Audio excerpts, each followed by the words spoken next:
If you bought a digital planner and you want to know how to import it into Noteful, this is going to show you exactly how to do that. So you bought a planner and you want to import it into Noteful. Let's talk about how.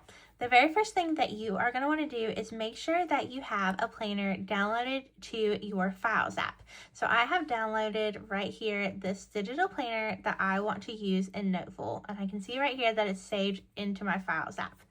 Now I'm going to go to Noteful. This is important. Always, when you're importing a planner into an app, they are huge documents. So you always want to import it from the app, not from the Files app. So you want to go to Noteful, then you're going to click right here and go to Import File. And it's going to pop up with your Files app. So then you can find wherever you saved that. And it already has it popped up here to where I saved that folder. But if you can't find it, you might find it under Recents, and that'll be the most recent thing that you saved to your files. And then it could also be under Downloads or iCloud Drive if you saved it in one of those places.